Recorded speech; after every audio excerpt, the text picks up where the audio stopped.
Right. Hello, everyone. This is the Lander University Department of History and Philosophy podcast. Today we're having a special ancient history roundtable kind of experiment, bringing some students together to talk about ancient history. So we have three of them, and I'll ask them to briefly introduce themselves. Just say your name and your major, and if you have any minors. Cameron. My name is Cameron Addy. I'm a history major with a minor in religion. Right. My name is Arielle Wilder. I'm a history major. I don't have a minor, but I'm interested in religion. I'm Samantha Van Hoy. I'm a history major with a minor in religion. Okay, excellent. So the reason I brought all of you here today was all of you have expressed separately to me that you have an interest in ancient history. I'm also interested in ancient history in part because I have to teach it, right? I had all of you for History 121. We had some questions I wanted to kind of use to start us off with. We'll start with Arielle. Arielle, what is your favorite part of ancient history and why? The parts I like about ancient history, maybe the obscure things that we don't know about. The other day, I was actually reading about how these megalithic structures, like some of the ancient pyramids, could have been built besides the conventional theories that the Egyptians themselves built them using the mechanisms. And one of them was a theory that they actually used acoustics. Oh, okay. As a form of like levitation or using acoustics with like sonic drilling, which is actually something people have tested today and have been able to do. Okay, So, wow. I don't know, just more of the obscure aspects that I've never heard about, but they're able to be practiced and in theory they work. And just wondering if ancient peoples had access to more like natural sciences that today we've kind of lost knowledge of. Well, and it's maybe not the best example. I mean, Romans figured out concrete, and then people forgot how to make it. Exactly. So just simple things that if you have it down to a science, it's more easy.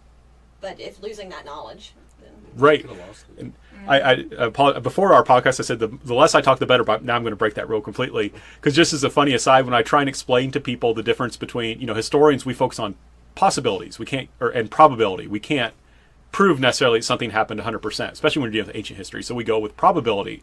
And I explain the difference by saying, it is possible that space aliens built the pyramids, and there are people who argue that it was space aliens, but considering what we know about how pyramids developed, it is improbable that they did so, right? It's possible, but highly improbable, so we should go with other theories. unlikely. Yeah, right, yeah, exactly.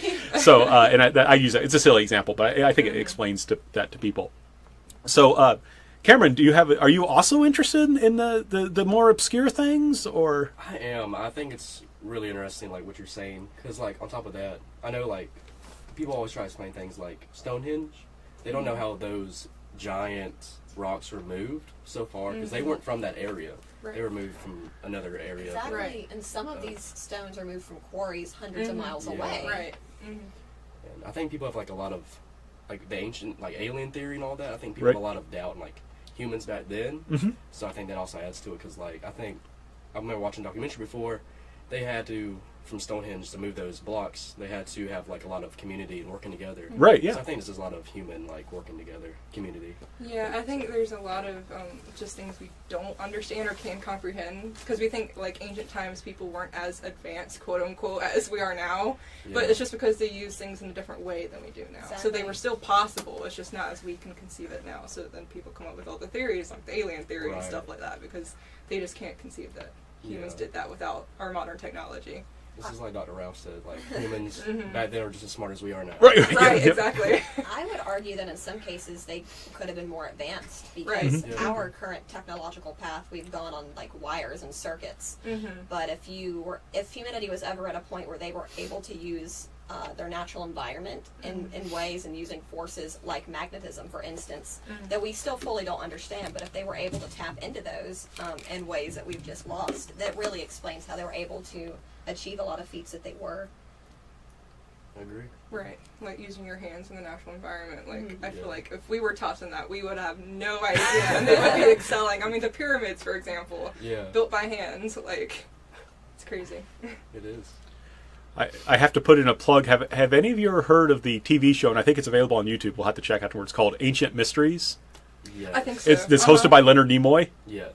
Is awesome if you haven't seen it, because it explores some of these issues, and it's hosted by Spock. right? I mean, because it's Leonard Nimoy, okay. right? Leonard Nimoy's I Spock. gotta watch that now. Yeah. Yeah, no, it's unbelievably cool because it's I think it's from the early '70s or late '60s, and it wears that on its sleeve. It's a wonderful series. But yeah, so okay, so there's this kind of interest in obscurity, but also things that show how human beings then could have been really advanced in many ways. So that's Sam. Is that kind of your area of focus, or what is it that attracts you so much to ancient history? I think just the idea of that, of just underestimating the people. Right. And like some of the civilizations that they had are a lot, honestly, I think sometimes are better than what we have now with some of the like rules and stuff. Like, I mean, I just kind of answered the question with like my favorite time periods and like civilizations, and like I really like the Middle East in ancient history because they were like rocking it. Like they had it going on. Like there were so many civilizations there while Europe was still catching up, and you know, I had never, Asia as well was going on too. Exactly. But, Woohoo! Before, Yeah. Sorry. Yeah. I think before this semester's class, I hadn't realized how advanced some of the Middle Eastern nations actually got, and they were like on, like, I think every area of the world has had its peak where they were like leading in technological and like medicinal advancements, but like the Middle East, they had it going on for a while. Have you seen like their old like manuscripts of like the eye diagram for like eye surgery? That's Yeah, what I I'm saw talking that. about. And like the Egyptians had like dental surgeries and like things like that they were able to figure out, even though it might not be as clean or as effective today because of modern medicine, but they were still able to do that in a somewhat efficient way. Right. He was able to do eye surgery Right. back then. That's insane. Yeah, I showed that slide in History Yeah, 121. yeah. That never occurred to me. Like, you're so used to hearing about European culture, which isn't a Right. bad thing. Right. Because, I mean, that directly ties into us and a lot of our heritage.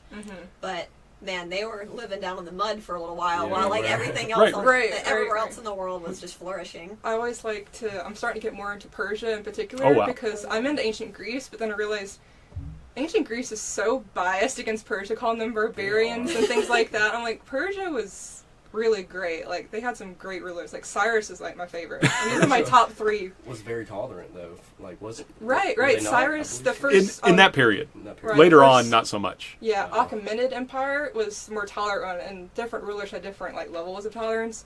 But, like, Cyrus was the one that was really great. Like, he allowed the Israelites to come back to their home. That's right. Then Then he he, rebuilt like- the temple, right? Right, he rebuilt the temple. Well, he allowed them. I mean, he gave them some money and allowed yeah, them to. Yeah, I mean, yeah. But then, like, his whole empire, you know, Persian Empire spanned all of those different ethnicities, different cultures, different religions, and he was just chill with it. As long as you paid your taxes, you could live here and believe whatever you want, speak whatever language you want.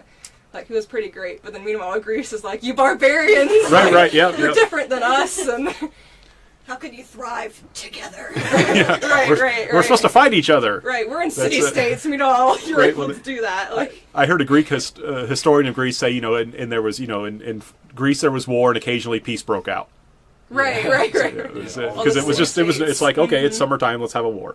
Oh, time to It's harvest summertime. time to harvest the grapes. We need to stop. Like that. I mean, literally there was that.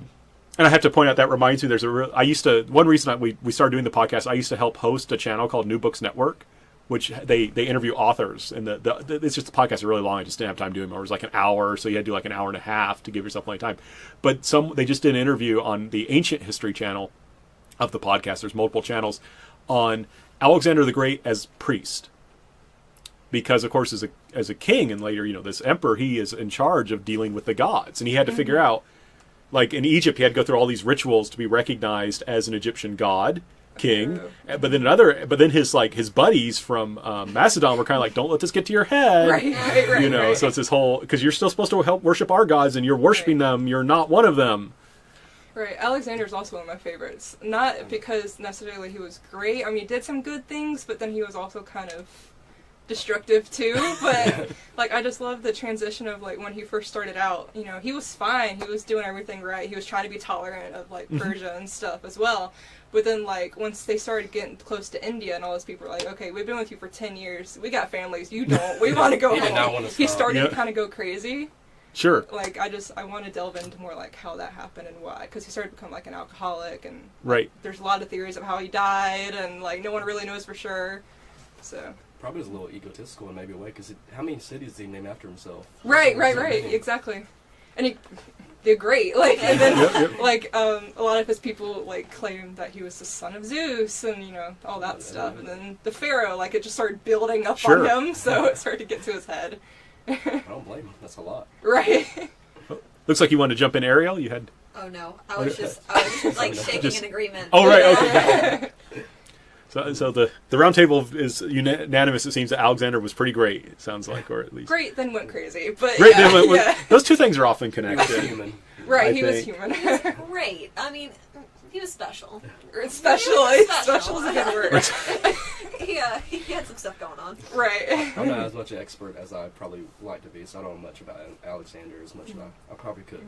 But Also just find it really fascinating. I mean, he was 20. He was like our age and was able to conquer most of Persia. Right. And I mean, he died in his early 30s, so he didn't live much of a life. But while he did, he lived. Oh, yeah. Well, I think in there, sort of Julius Caesar like breaking down, crying when he recalled how Yes. Yeah. he was like, I'm as old as Alexander, and what have I done? Exactly. You know. So good stuff. So now, and so Arielle was interested in the issues with like the pyramids, like who was building these. You were talking about Stonehenge. What is your favorite part, like Sam, of ancient history?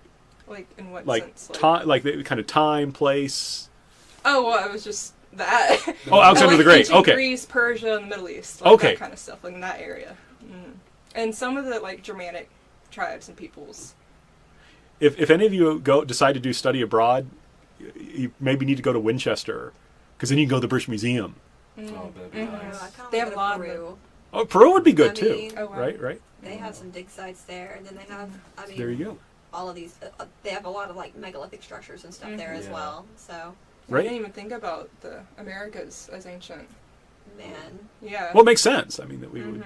So how does that change our perspective if we include ancient American sites next to the Near East? What happens? in what way? Yeah. What Like, exactly what does it mean to bring those two sides in conversation with each other? Like, if we can talk about like the Greeks and the Persians and kind of compare their civilizations and societies, and it gives us certain insights. What do you think? What kind of compare? Like you, as someone who's interested in ancient history, why do you then say, "Oh, I want to go study in the Americas"? I'm interested in all the effects or all the things that kind of tie them together, like seeing similar structures, like Right. the ziggurats, for example, in Southern America, and then you see them over in the European or over in Asiatic areas. Just evidence that humanity had to have branched out from one singular point, Right. and seeing how things change. And that's a lot of where my interest in mythology comes from. You see all the mythologies, they really mirror each other. And so Yes. what singular truth did they all believe in at one point in time, and then they eventually branched off? Right. Interesting. Yeah. So all the similarities, it makes you wonder, or like they all believed in like a flood story, for example. So Right. where did that Uh-huh. come from? Or they all believed in some form of giants. Where did that come from? If they all believed in this at one point in time, to where every culture, when they branched away thousands of years later, still taught this. Right. Yeah. All I know is like the farthest I've been able to trace back the flood story is the Sumerians in the Middle East. That's as far back as I could have gotten. Like That's pretty what far. People have researched, but yeah, I really like delving into that kind of stuff as well, with like the mythology and like the similarities. Like the Canaanites had three main deities: like a storm god, Right. a water god, and a god of death. That's exactly like the Greeks. Mm-hmm. Hades, Right. Zeus, and Poseidon as their three main deities. And we know the Greeks had connection with the Canaanites because they called them Phoenicians. After a while, I know, so they knew, at least they had contact, you know what I mean? But we don't know exactly what time period they had contact, so if they had influence, whether or not, on the Greeks, then, that's up for debate. But Or Right. going back to the Sumerians, to think like how much further back would you really have to go for that to have been the Babylon, if you want to look at it biblically, built right after the flood, where they would have taken all of that. I mean, that being the first great civilization built afterwards with the first king. I don't know.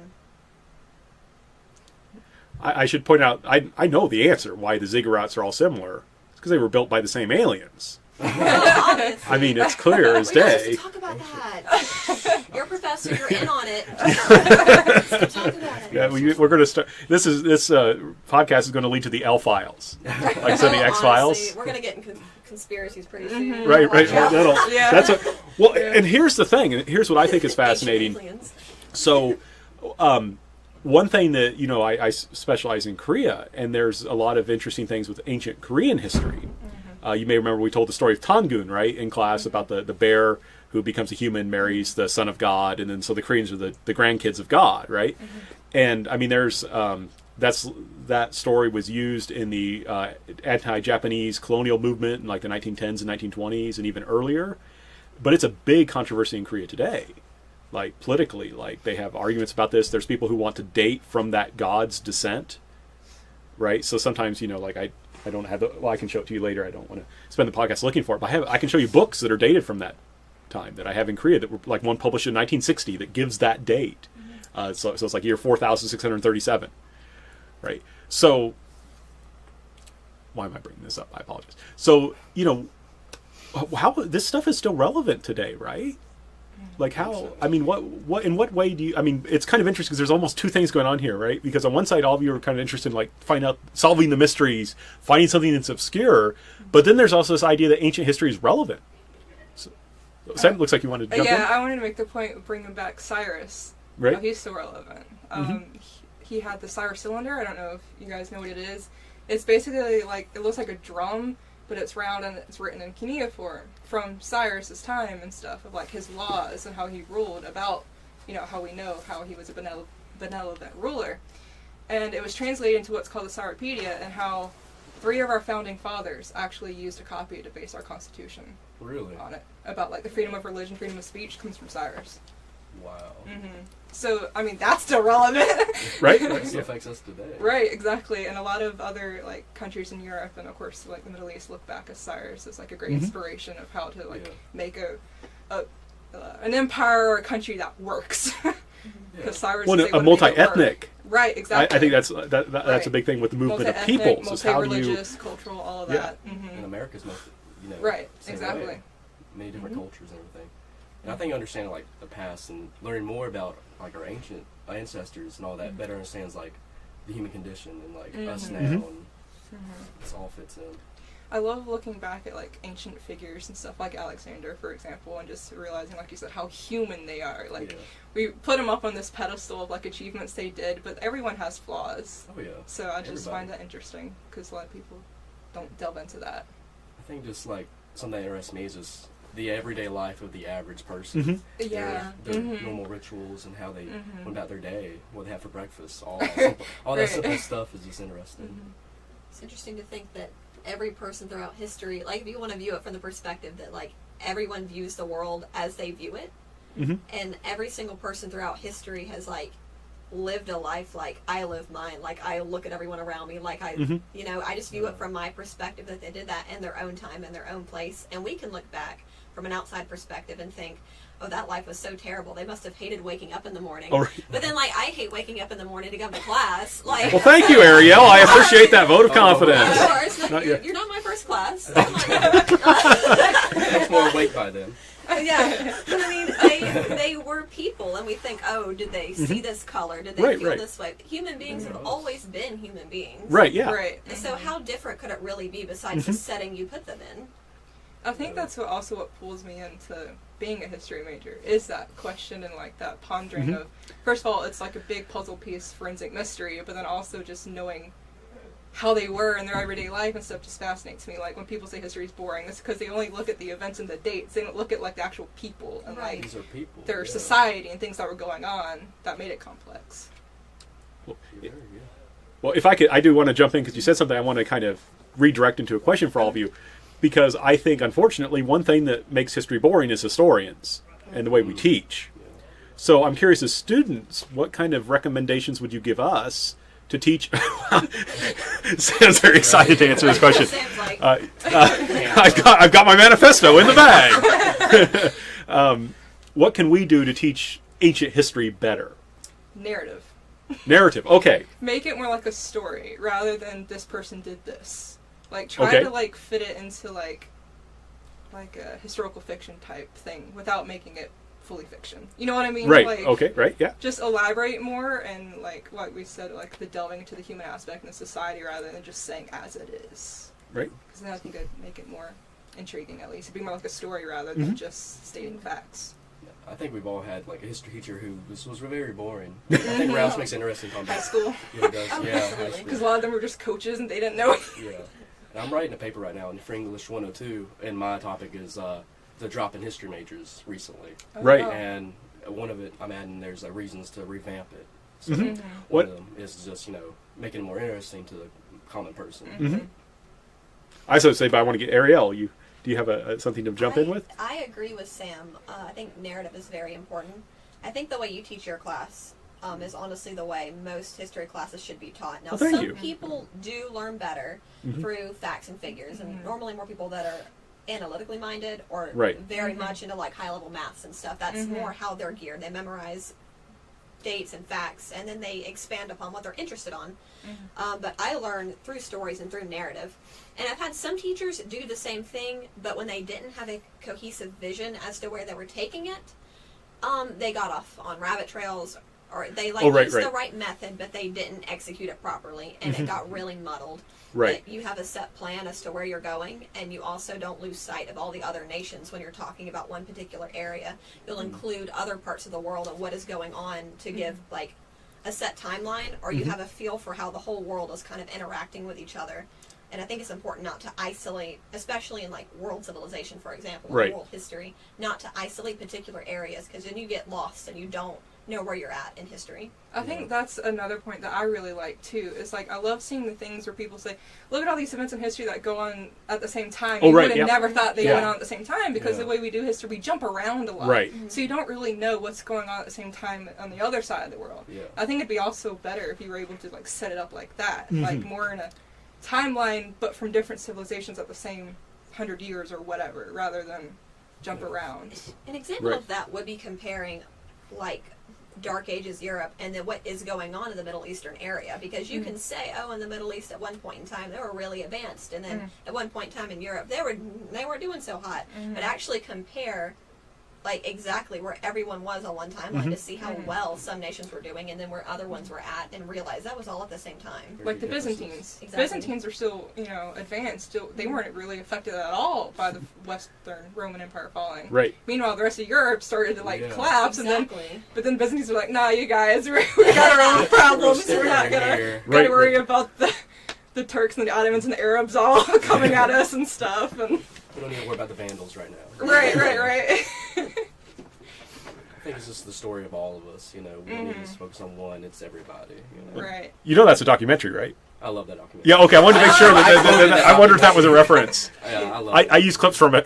Yes, a I've seen sponsor over here. Right, right. History Channel. please For sponsor me. ordering information, please. When we can get advertisements, and then I can give you a stipend on. I don't think I can do that. Hey, That would be cool. We'll do this every day if we can get paid for it. One thing, it is. I'm glad to hear those methods are working. It is really a challenge. That's one reason I use the PowerPoints, because it helps me to make sure I stay on task and I don't go off on the bunny trails.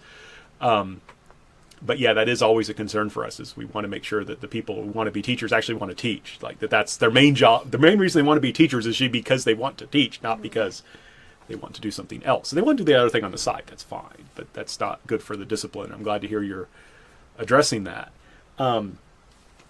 Let's see. I usually like to keep these things to about 20 or 30 minutes. I think that's about. But I think what would be kind of a fun thing I guess. Okay, I'm sorry. I want to point out. I want to get your opinion on this. Okay.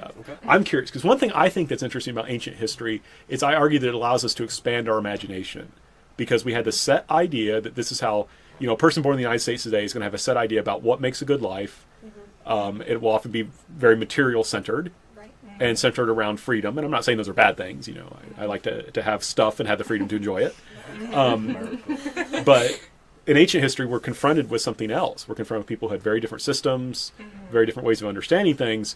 And I wonder if that can help us deal creatively with our problems we face today. And I've kind of heard people say that, but I wanted to get that out there. Well, I think people back in different time periods had different values, beliefs. They were content with certain things and not content with different things. They had different ideologies. It just depends on their conditions or civilization they were in. And I Right. think, affects us now today. That's a foundation though. You could trace back, I guess. Yeah, I'm in philosophy, and we've delved into like the moral and ethics question and how like, is there a universal like law of like do not murder, but then you also have cannibals, so it's like, you know what I mean? So Yeah. it's like, is there one universal like golden rule or you know whatever throughout history, throughout different cultures and stuff? Because everyone has like a little tweak to like their moral view, and just Yeah. think about like back then, like punishment was a lot more cruel than it is today, but it was viewed as alright, Yeah. you know. Well, they didn't have sophisticated ways of controlling people like we do Right, now. Like exactly. you had to use punishment as a moral exemplar. Right. They had jails and stuff, but usually, like, you know, you could lose a hand for stealing things or, you know, that kind of Yeah. thing. But that's also more of the Middle Eastern culture. But, Right. you know, so I think it also just goes into, like, we shouldn't look back at history through our lens. We should try to understand Through what was theirs. going on then, why were they doing certain things, and what was their laws like, rather than being biased. Like, Yeah. oh, they did this thing, so they're bad. I'm like, well, back then it could have been accepted, so... Like, what's the context of Right, why exactly. they're doing that? Mhm. Like, they might feel this way about a certain people, like, oh, they're barbarians, but I mean, they could have had a point, just considering what was going on. How are those peoples personally interacting? Mhm. Right. You can't just necessarily look at a law that they had, throw it in today's society, and say, oh, that's unacceptable. They would look at our prison system and say that keeping so many people alive that have done so many heinous acts is unacceptable. Right. Right. Because why would you? I mean, you know, that's a topic in and of itself. But they would say, why would you do that? Like, you might say it's more humane, but what happens if they get out? What happens if your Right, society right. collapses, which we think we're immune to? But Mm-hmm. history is a story of societies Rome falling is an apart. example. Oh my gosh! Right. Yep. Thought they were Well, that- immortal. And that's a theme of History 121. Remember, this is how societies get together. This is how they fall apart. You know, this is for us to know. I think Um, back on like the barbarian idea is like I said, the Greeks and the Persians. The Greeks saw the Persians barbarians, but that's also because of the Greco-Persian wars that were going on. The Greek felt threatened that Persia was going to conquer them, so of course they're going to view them as the evil guys. You know, Right. so and that was also, I mean, that wasn't Cyrus, but you know, Xerxes and Darius and those guys, but. And the Yeah. Persians, I mean, looked at the Greeks as barbarians. They were like lesser than them. Right, Like, you exactly. could say I that. think it's yeah. So, There's, I mean, you just gotta there's look at their own. there's a side to every version of the story. Right, exactly, Hello. exactly. We've fallen over. Oh, right. Gonna lose the microphone. A lot of people view like Europeans coming over here and wiping out Indians, but I think with that there was wrongs on both sides because you had Indians scalping women and children that had nothing to do with going out and killing Indians, and then you also had European men that were wrongfully shooting, you know, Indian women and children. So, but you can't be biased looking at it. You have to look at it in the context and also recognize that people are people and every person has a fault, Yeah. and every society has its faults. Yeah. I have a section on Native American warfare when we do the religion and warfare class. Because the book I have, it does a very good and very interesting investigation of how this works. And they do it that's a very, of course, difficult topic to deal with. I need to ask you more about that class. Okay, well, hopefully I'll teach it again that soon. 300 level It's 300 level. I probably will teach religions of the world in the spring of next year if they let me, and then the year my rotation would next be the religion and warfare class in 2 years. Okay.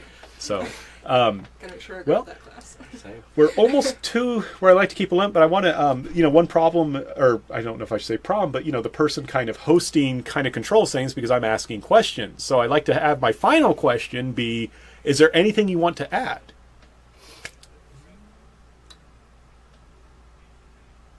I would just say, I mean, like earlier I was interested in, I would just like to know more, I mean, just about the common person. I think this is one of my favorite things to know. I'm not sure if there's any more I want to add to that. I just like to know more, like, the layout, how they're all interconnected, like we said, like, what's going on here at this time, like, how far are these people, and what are their values compared to them, and, just more comparison rather than pockets of different peoples, you know what I mean? Like, how do they all interact? Like, I agree. trade was a big thing, but, like, we only hear about certain areas of trade and not, like, what's going on. Like, the Silk Road's a good example, like, it connecting all these different peoples, but just, having more comparisons and connections rather than just looking at the individual pieces of the puzzle rather than the whole picture. I was just thinking, I really wish we had more journals or personal accounts of people from further back in time. And what was it, like, the Great Library? Alexandria, That oh my makes me God. want to cry. I Imagine know. how far those documents could have gone back. Like, you guys, I mean, if you believe in a flood account, they could have come out of right after that. Like, imagine all the history there It is. Or imagine how far we could be right now. Yeah, more advanced. Because all of the the technologies and stuff of the medical stuff Exactly. the Middle East had, and literally I think there was a system where people would come to Alexandria, Egypt, and they would instantly take their books, photocopy them. They would keep the original, but then the copied ones back to the people. So they had Right. every single civilization and culture that contacted them. Can you imagine? Imagine how We much might old know- stuff they had shelved that they Right. hadn't looked at in centuries that Right. if someone could pick up and just have a new technology based off of that. Right, can you imagine if they had information on the sea peoples? That'd be Yeah. insane. Because we know what they're called, but we don't know where they came from. Who attacked, We could Egypt, have lost right? that. And Yeah. Alexandria, Bronze Age collapse. Yeah, the Library of Alexandria. So So much knowledge lost. exactly. Let's burn it down. Who did burn it down? I forget. Oh, that's a big controversy. Isn't it? Wasn't it It's not. something to do with the sea peoples as well? Why, or- haven't they been burnt several times? I thought that the. Oh, yeah. There There was you a know. movie about it. I can't remember. Really? Wasn't. I don't remember. I don't remember who Well, it was. Well, off to and- Google. Off to Google. Wikipedia, Google. But no, that actually makes me want to cry. I think we're- about that and I want to cry. Yeah. Because I'm like, oh, Ending wow. on a depressing note. That's how I've been One figuring. great loss in ancient history. I mean, I know some people who would love to burn down a library because that's the worst times of their life. But man, for me, Oh my gosh, that's terrible. I would probably, that'd be a movie about me trying to track down and kill the person who set that library on Okay. fire. So I have to pull privilege here, and I'm going to end with the last note because let's talk on libraries. So when I was working on my master's degree at Indiana University, that's the year that Bobby Knight got fired from Indiana University as the coach. Right, he's this big basketball coach, and there were riots. They weren't huge riots. There were riots on campus over it, and I was in the library and I heard the shouting and yelling, and I was with a friend of mine, and we're like, no, we got to keep studying. So we just stayed in the library and kept studying, even though there was excitement. Whereas my other friends went out and joined the riots. Oh, So Two people in this world: join riot or study. right. Well, it's like graduate student, stay in the books. and here you are now. And here I am now. I had the privilege of talking to all of you. A lot of fun. All right. Well, good deal. Well, we'll cut there. Thank you, Cameron, Arielle, and Sam for being with us today. And I hope our listeners will tune in to further roundtables.